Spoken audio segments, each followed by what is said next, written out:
Hi, I'm Karen Allen. This is day 2 of Karen's Corner. I'm reading my book called Buttons, the Bear Whisperer. It's book 1 of my Haunted Found Treasure series on Amazon.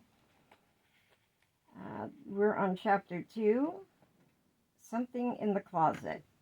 Freddie didn't scream. He didn't even call for his mom. He just stared at the crack in the closet door, wide enough now that a sliver of darkness stretched across the carpet like a shadow with its own intentions. Buttons lay still in the crook of Freddie's arms, soft and warm, almost too warm.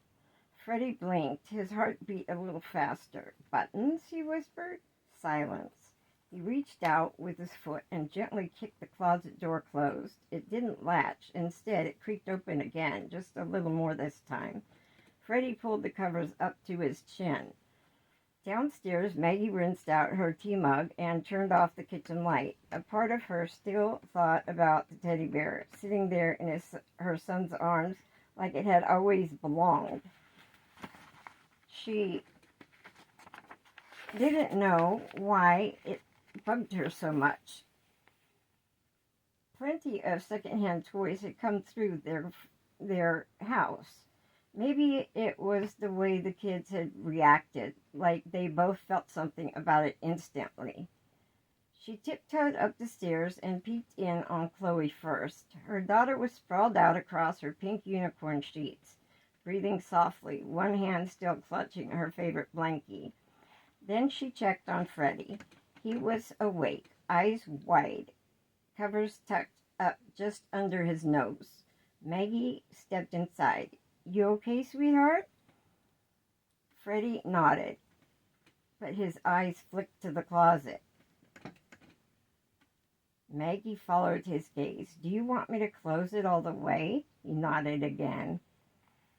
She crossed the room and gently pushed the closet door shut until it clicked in place. "There," she said. "No more boogeyman tonight." Freddie didn't smile. Maggie crouched beside him in his bed. "You sure you're all right?" He hesitated. "Buttons doesn't like the closet." That made her pause. "Why not?" Freddie learned in a little whispering, so low she had to tilt her head to hear. "He says there's something in there." Maggie forced a smile.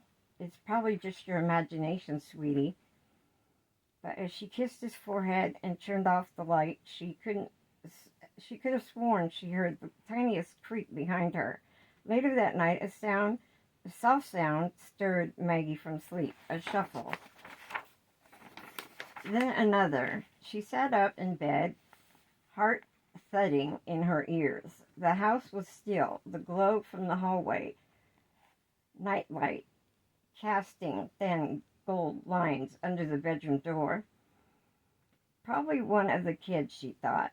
She stood, wrapped in her robe. She stepped out into the hall. Chloe's door was closed, no sound from inside. Freddie's door was ajar. She gently pushed it open. "Freddie," she whispered. No answer.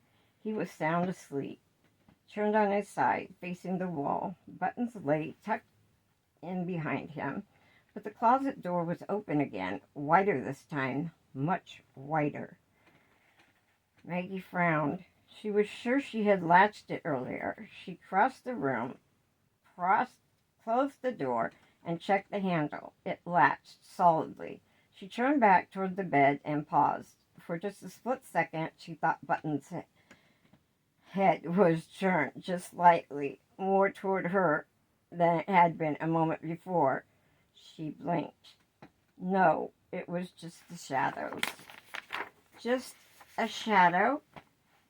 In the darkness of the closet, something shifted. Not loud, not bold. Just a tiny scuffling sound, like fabric dragging against wood. And the faintest, softest whisper, as if someone or something was breathing a secret into the dark. That's the end of chapter 2. We'll do chapter 3 tomorrow, The Whisper Game. Thank you for watching and listening.